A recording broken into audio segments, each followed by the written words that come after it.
नमस्कार, मैं हूं नैन्सी द्विवेदी और आप देख रहे हैं निष्पक्ष दैनिक खबर। सऊदी अरब की एक शांत रात, सड़क पर दौड़ती एक बस और उसमें बैठे भारत के 46 लोग। उम्रा के लिए गए श्रद्धालु, उनके चेहरे पर उम्मीद, अल्लाह के घर की तरफ बढ़ते कदम।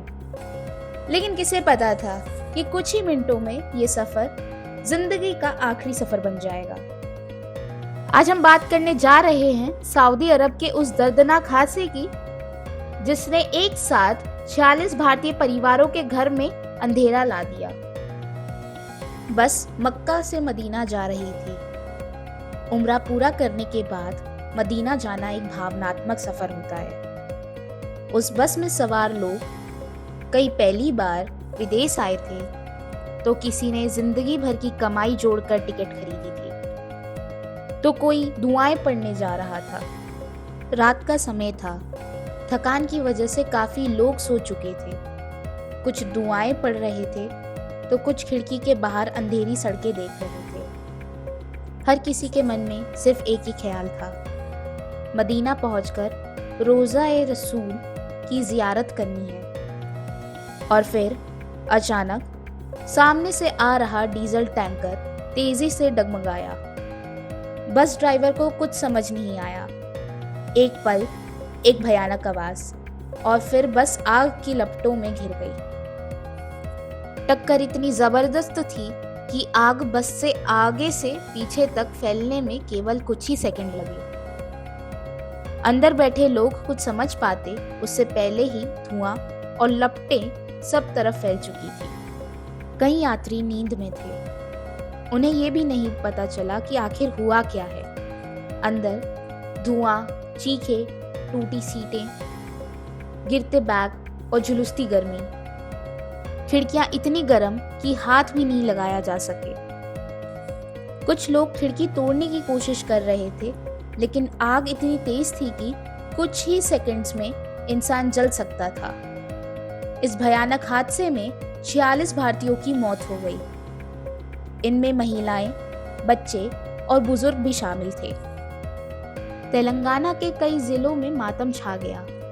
कई परिवारों को यह भी नहीं पता कि उनके अपने किस हालत में हैं। विदेश मंत्री एस जयशंकर ने कहा कि यह हादसा बेहद दुखद है।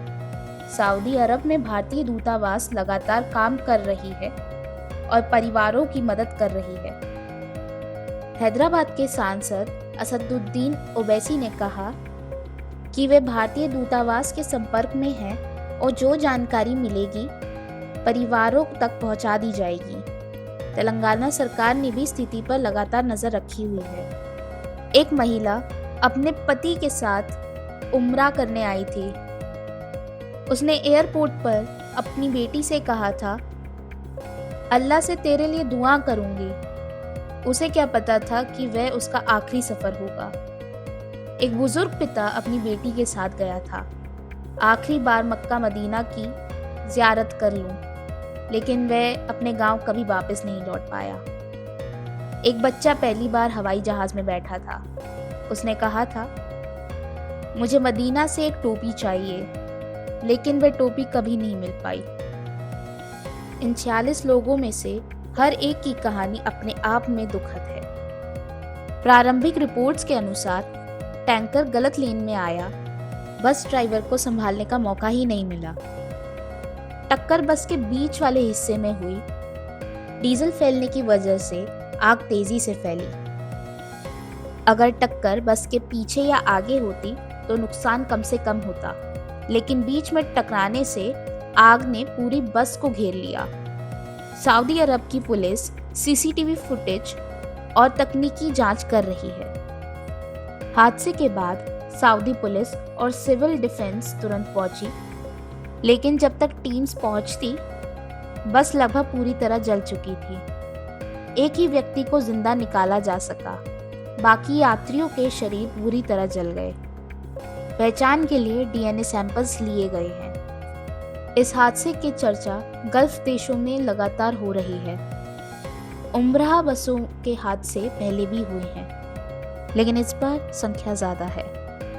सऊदी सरकार ने कहा है कि जांच तेजी से होगी और दोषियों को सख्त सजा मिलेगी। किसी ने सोचा था मदीना पहुंचकर दिल हल्का होगा, लेकिन वो रास्ते में ही रुक गए। आज तेलंगाना रो रहा है, भारत रो रहा है, और वह घर जहां से किसी ने अल्लाह के नाम पर सफर शुरू किया था, वह सफर अब सिर्फ यादों और तस्वीरों में रह गया।